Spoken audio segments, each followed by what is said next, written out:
Nós vamos complementar um estudo que foi apresentado inicialmente, os dados preliminares do ano passado, e finalmente, na segunda etapa, nós falaremos um pouquinho sobre um estudo mais novo de avaliação da diversidade genética. E eu adianto que esse estudo, na verdade, era para ser feito com HIV e HTLV, mães e filhos. Mas, como a gente mostrou, e eu vou repassar rapidamente aqui, nós sabemos que a mortalidade nesse grupo é muito grande e nós não conseguimos formar um número mínimo de pares, mães e filhos, co-infectados vivos, ou um ou outro tinha morrido, ou os dois. Então, na verdade, a gente vai fixar os dados aqui, vamos apresentar basicamente os que são relacionados ao HIV especificamente. Bem, nós já falamos aqui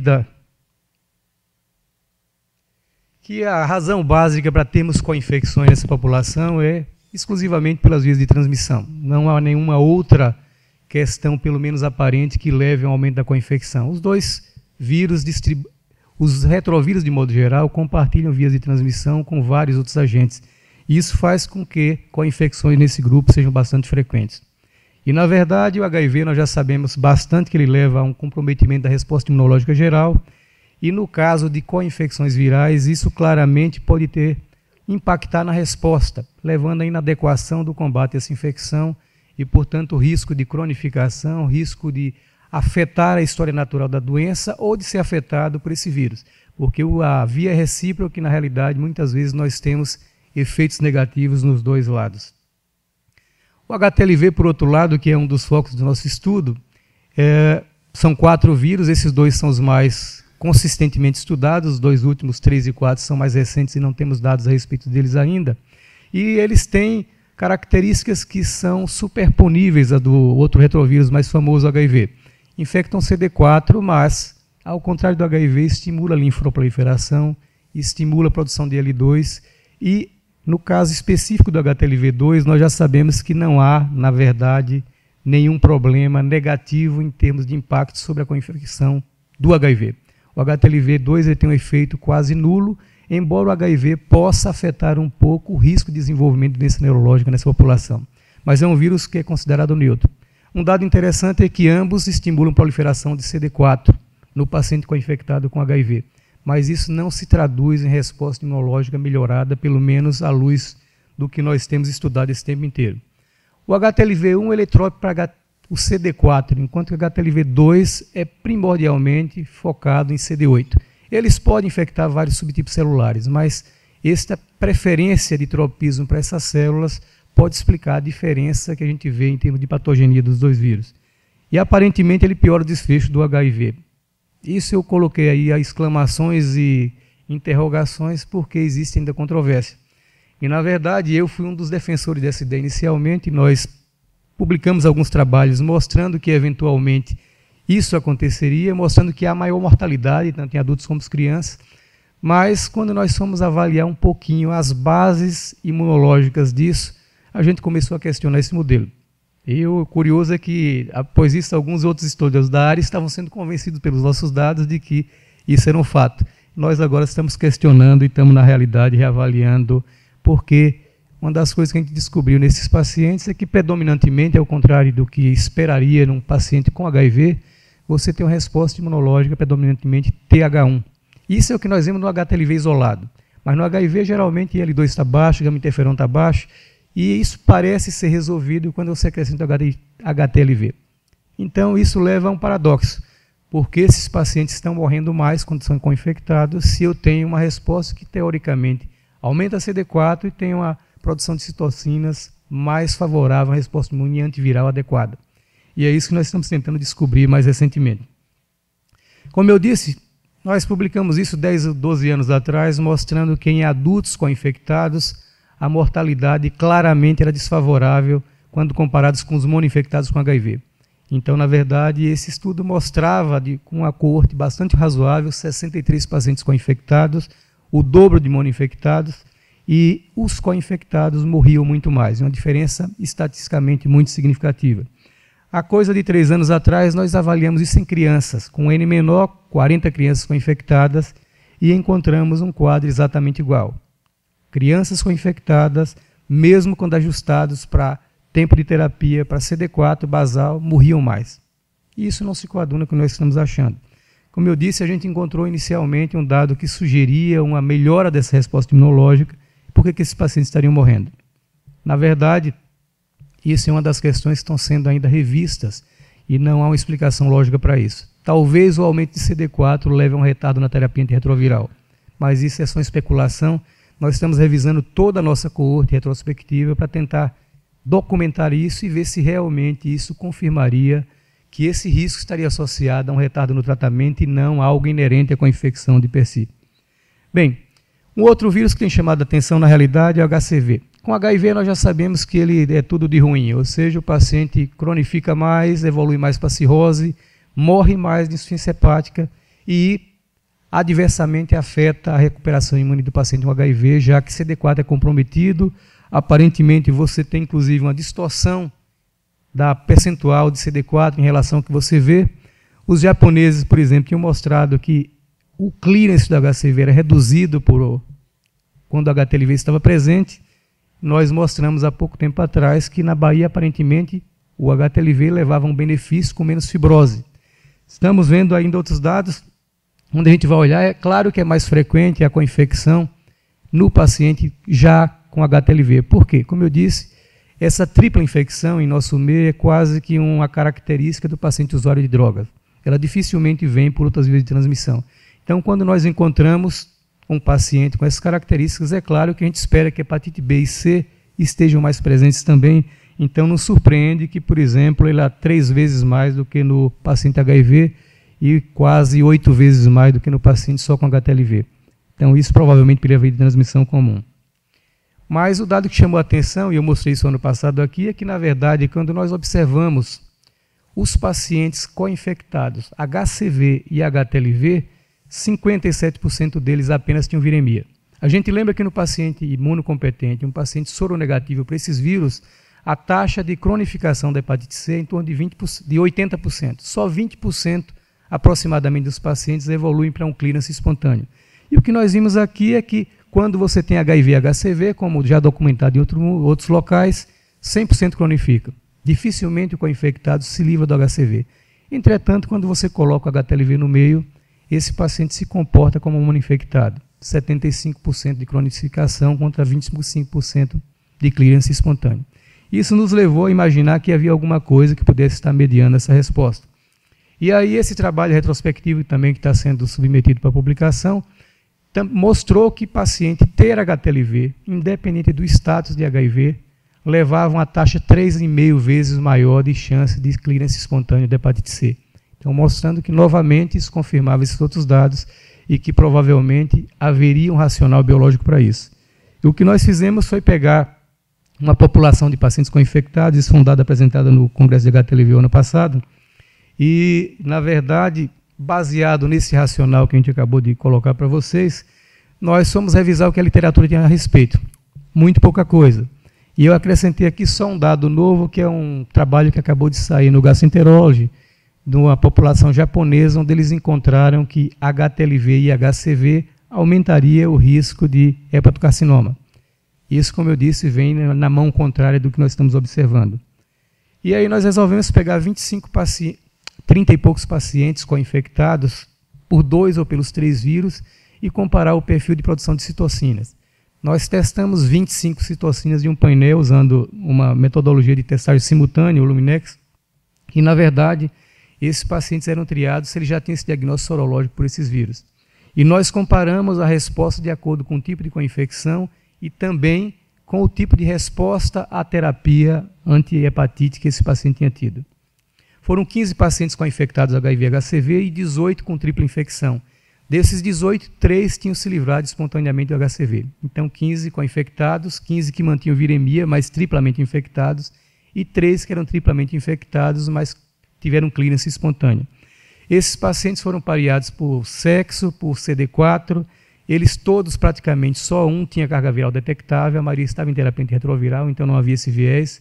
E o que nós encontramos que 8 citocinas aí descritas, IL1B, IL2, FGF, interferon gama, IP10, MIP1-alfa, MIP1-beta e TNF-alfa estavam significativamente aumentados nos pacientes co-infectados. E um dado interessante é que L15 foi detectado apenas nos pacientes que tinham se livrado do vírus espontaneamente, mostrando que isso provavelmente também era um diferencial nessa população. E aqui vocês podem ver, os co-infectados têm muito menos produção dessa citocina do que os triplamente infectados.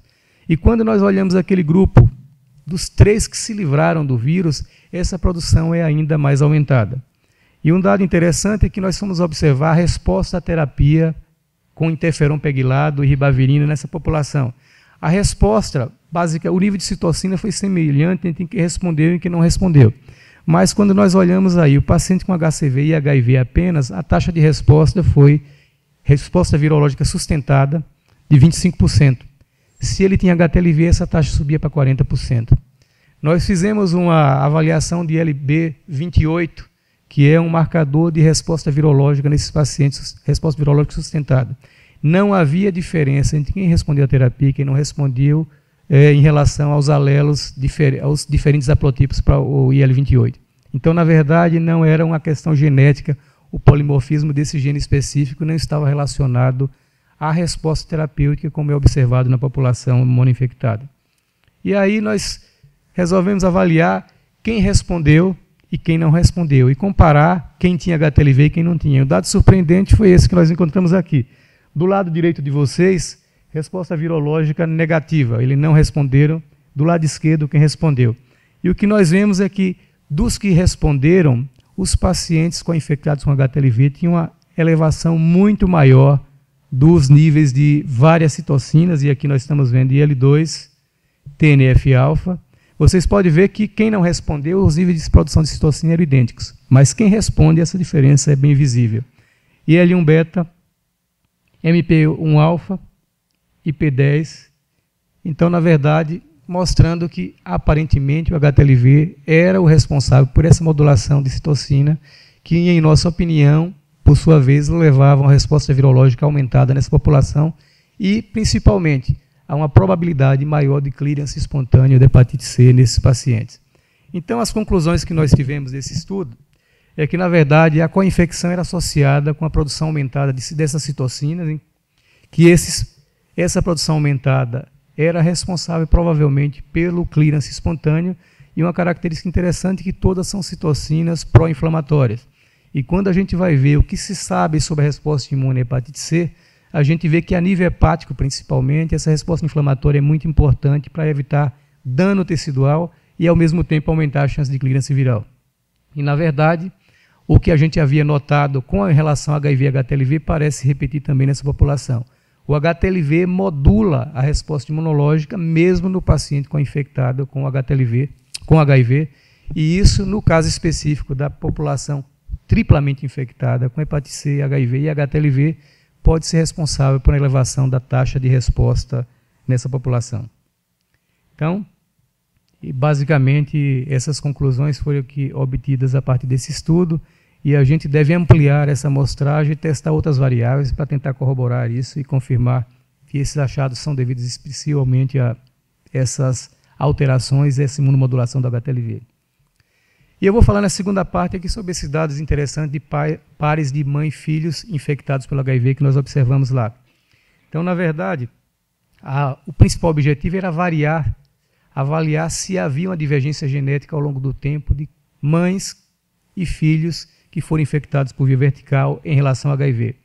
E ainda, adicionalmente, avaliar se nós tínhamos que tipo de recombinação estava havendo nessa população, se tinha caracterizar alguns genes que normalmente não são avaliados, como o GAG e ALSA-V3, por exemplo, e se havia alguma variação nesse sentido. O que nós fizemos, basicamente, 22 crianças e 19 mães, 3 mães, portanto, tinham mais do que um filho, e eles foram, basicamente, submetidos à extração de DNA de sangue periférico, o NEST-PCR para GAG, POL e ENV, e, a partir daí, feito uma análise do sequenciamento dessas amostras. E, na verdade, aqui são os principais pontos abordados pelo trabalho: a frequência de mutações não sinônimas, a assinatura específica B brasileiro ou B padrão, predição de correceptor, o perfil de resistência nessa população, se havia ou não pressão seletiva, reconstrução filogenética e subtipagem. O que nós portanto, fizemos foi o sequenciamento parcial de 3 genes, GAG, POL e ENV, como eu disse anteriormente. E o que nós temos aqui as principais características dessa população.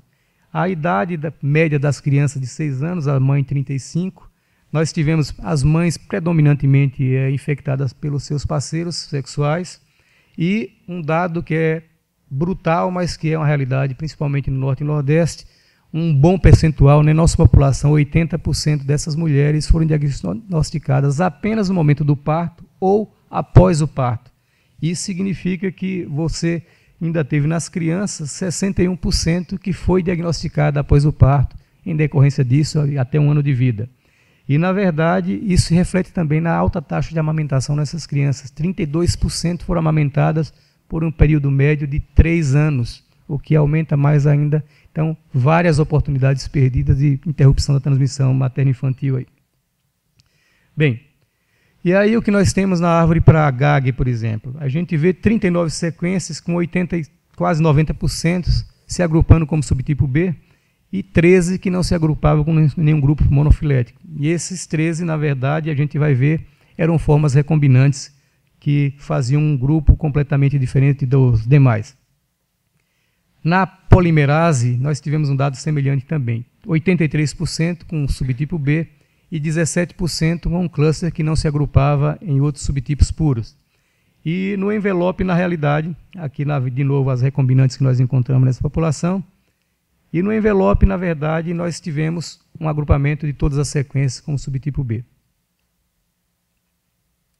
Os recombinantes em GAG basicamente foram BF. BF é o recombinante, um dos mais frequentes em nosso meio, e na Bahia especificamente é o recombinante que foi precocemente.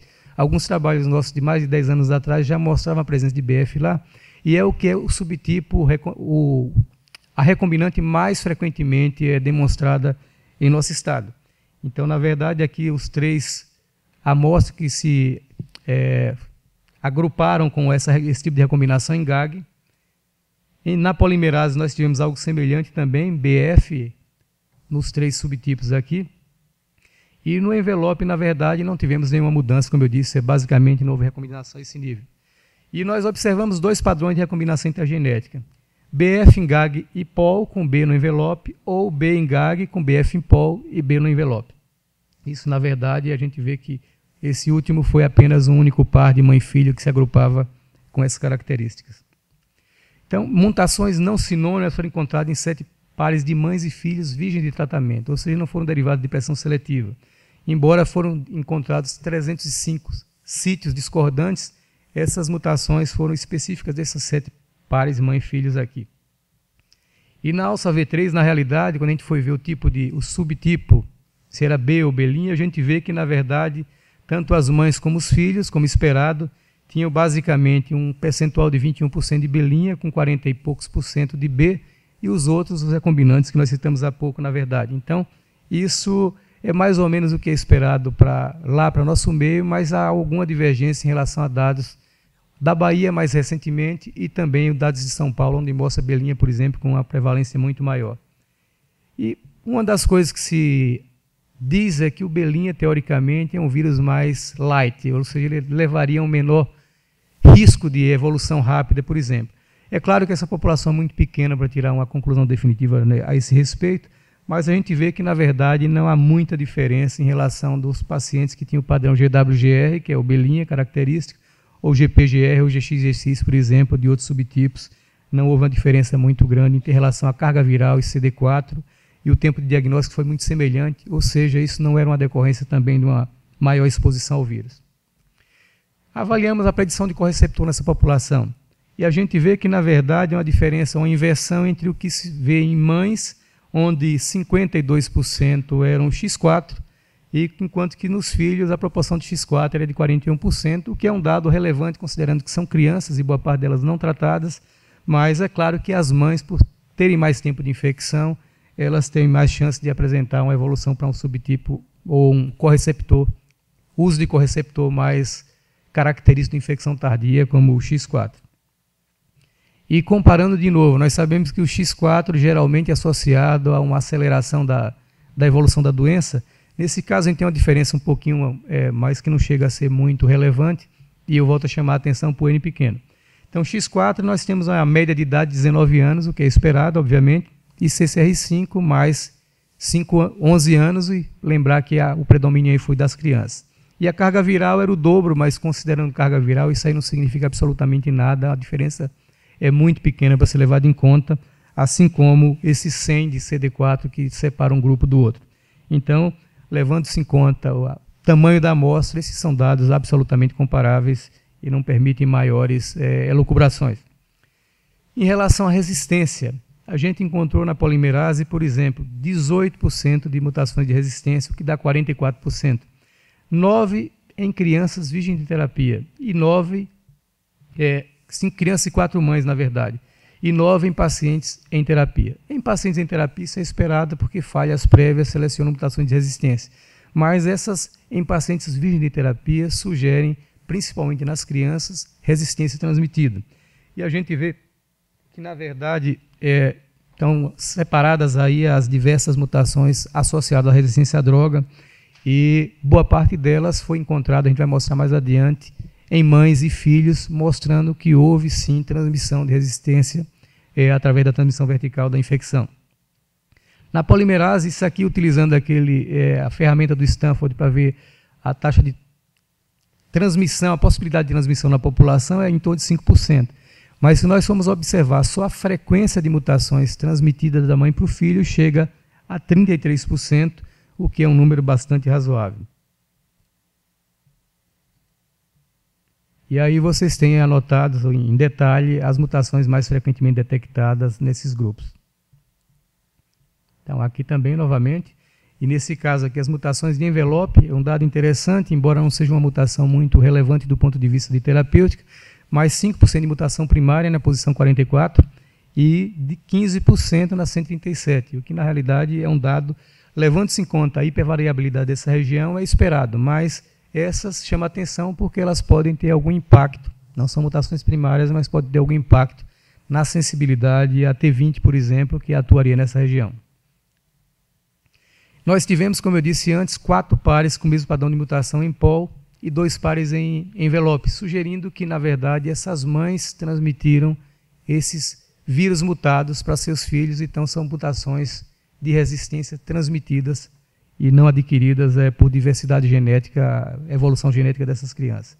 Então, aqui 138A e 179, a 71V, 134 e a 90I, que são mutações nessas regiões e que foram transmitidas da mãe para o filho. E mais aqui embaixo, 44 e 137, como eu disse há pouco. Entretanto, quando avaliando a pressão seletiva, na verdade, só no grupo de mães tratadas, que isso foi de modo muito relevante. Em crianças virgens em tratamento, a pressão foi negativa. Em grupo de mãe tratada, é esperado que haja uma pressão seletiva, porque a droga exerce a pressão se você não tem uma adesão adequada de 100%. E, na verdade, no grupo de 3 crianças VTs, nós tivemos pressão seletiva negativa, o que mostra que também não há nenhuma evolução ocasionada por uma pressão externa. Isso é o vírus selvagem predominando, portanto, isso é um dado absolutamente esperado numa população com essa característica.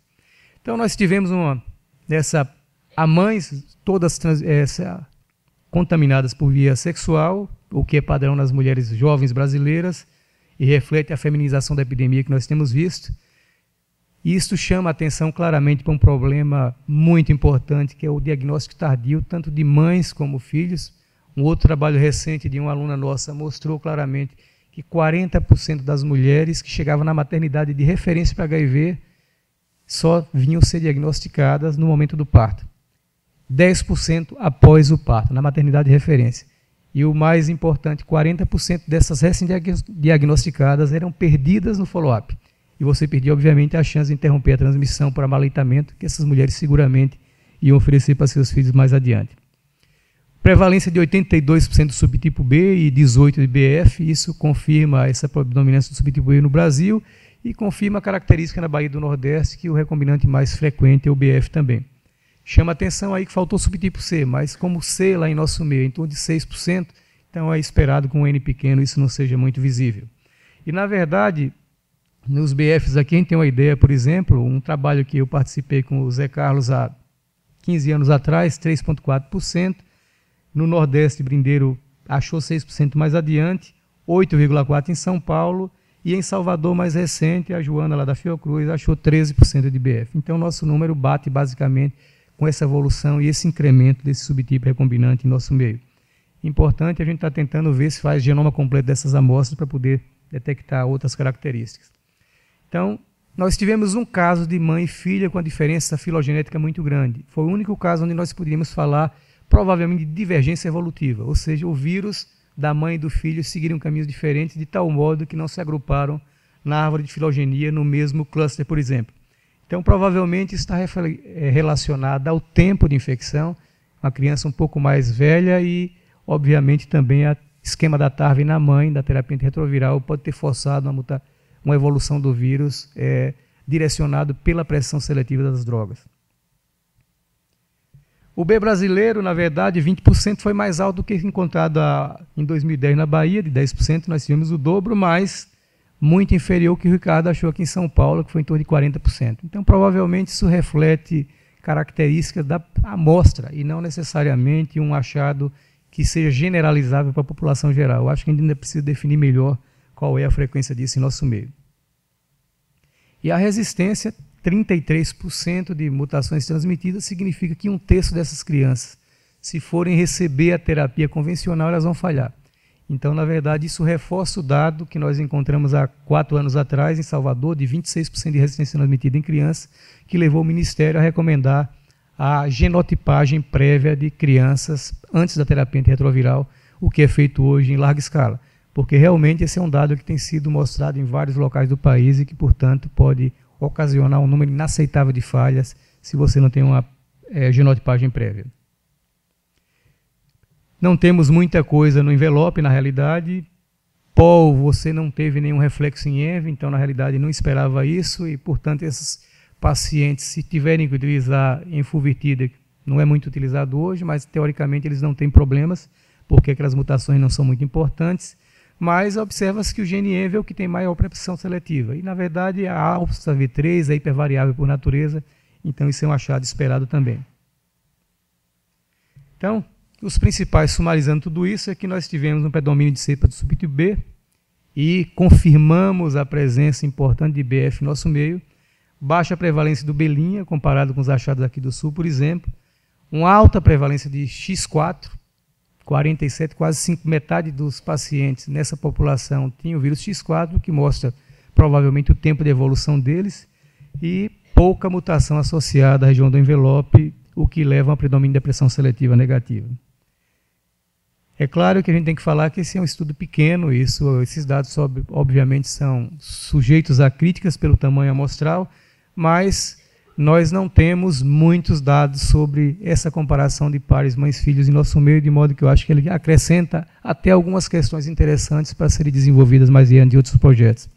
Nós não temos sequenciamento completo do genoma, estamos vendo pelo menos em parte da população, a gente vai fazer isso porque pode mostrar que outras áreas genômicas podem ter sofrido uma pressão seletiva que nós não identificamos nessa amostra.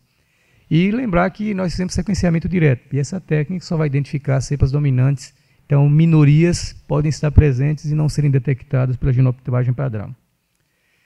Então era isso, eu agradeço pela atenção de vocês e me coloco à disposição para perguntas eventuais.